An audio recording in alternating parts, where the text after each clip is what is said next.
Ever wondered why analog synths sound so alive and full of character? It's all about their imperfections, tiny phase and tonal shifts that make each note feel unique. You can recreate this natural variation in Serum by randomizing the phase of your oscillators.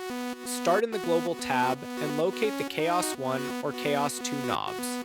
These chaos modulators introduce random, unpredictable movement, just like analog synth circuits. Next, head over to the Matrix tab. Set Chaos 1 or Chaos 2 as the modulation source and assign it to the oscillator phase for oscillator A or oscillator B. Adjust the modulation amount to taste. What this does is ensure each note starts with a slightly different phase position, adding subtle, organic imperfections that mimic the behavior of analog gear. It's a small tweak, but it breathes life into otherwise static digital sounds.